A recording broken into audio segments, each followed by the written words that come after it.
Hello আসসালামু আলাইকুম guys, welcome to my channel Bangladesh top one. এই নামটি বাংলাদেশ ফ্রি ফায়ার গেমিং কমিউনিটির জনপ্রিয় একটি নাম। হ্যাঁ, আমাদের রাত ভাই যে কিনা বাংলাদেশকে রিপ্রেজেন্ট করছে। ফ্রি ফায়ার স্পোর্টস এগিয়ে নিতে বিশেষ অবদান রয়েছে তার। কিন্তু হঠাৎ করে তার স্কোয়াডমেট ওবায়দুল ভাই রাতকে এবং প্রান্তকে মির্জাপুর বলে একটা ভিডিও আপলোড করলো, তা আবার প্রমাণ সহ।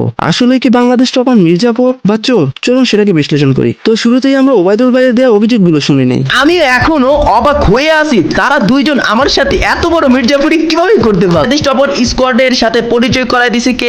আমি ওবায়দুল ভাই। তো তোমাদের এই প্রান্তটাকে আমি নিচে পিসি বানাই দিই, হুট করে নিয়ে ফেলে দিই, এস রক 6 নিয়ে দেবো ওই টাইমে। তারপরে প্রান্তটা নাকি আমার প্লেয়ার না, এই কথা হচ্ছে বাংলাদেশ টপ ওয়ানের।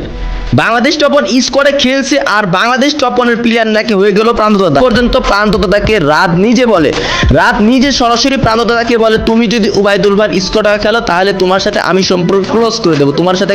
তো এখানে সে বললো যে প্রান্তদাতাকে পিসি কিনে দিছে, এত খরচ করে ফোন কিনে দিছে, তাকে একবারে শুধু শুধু কোনো প্রকার স্বার্থ ছাড়া এগুলো কেন কিনে দিছে? ভাই একটু লজিকে চিন্তা করো তো। এই দুনিয়ায় এমন কোনো লোক আছে যে কোনো স্বার্থ ছাড়া কারোর জন্য এমন করবে? একটা কথা মনে রাখবা, তোমার কাছ থেকে কেউ 2 টাকার উপকার পেলেই তখন তোমার পিছনে কেউ 1 টাকা খরচ করবে। এখন আসি রাদের কথায়। হ্যাঁ, বুঝলাম ওবায়দুল ভাই প্রান্তকে রাদের সাথে পরিচয় করিয়ে দিচ্ছে। এখন বিষয়টা হলো রাত, আলী, প্রান্ত, শুভ এরা টুর্নামেন্টের জন্য একটা বেস্ট স্কোয়াড। টুর্নামেন্টের শুরু থেকে প্রান্ত রাদের সাথে খেলে আসতেছে। তাদের 4 জনের মধ্যে একটা বেস্ট কম্বিনেশন হয়েছে। কেউই চাবে না এই কম্বিনেশনটা ভাঙতে। তুমি হঠাৎ করে 60 লাখ টাকা টুর্নামেন্ট দেখে টুর্নামেন্ট খেলতে এসেই তুমি প্রান্তকে তোমার দলে নিয়ে যাবা। আরে ভাই, প্রান্ত তো অলরেডি রাদের টিমে, তুমি তো তাকে ব্ল্যাকমেল করছো। স্বাভাবিকভাবেই কেউ চাইবে না এই সময় তার স্কোয়াড ভেঙে যায়। তাই সে বলতেই পারে যে তার টিমে না খেললে সে প্রান্তের সাথে সম্পর্ক রাখবে না। শোনো ওবায়দুল ভাই, ভুলে যেও না তোমাকে এই পর্যন্ত টেনে আনছে এই রাত ভাই। একটু স্বার্থে টান পাচ্ছে তাই তাকে এমন ভাবে রিপ্রেজেন্ট করছে যে মানুষের কাছে ছোট করে দিলা। আর গাইস, তোমরাও আছো কোন এক পক্ষের কথা শুনে একটা মানুষকে এত আজে বাজে ভাষায় গালি দিচ্ছ, আনসাবস্ক্রাইব করতেছো, এটা তোমাদের পার্সোনাল বিষয়। কিন্তু পুরাটা না যায় না এক পক্ষের কথা শোনায়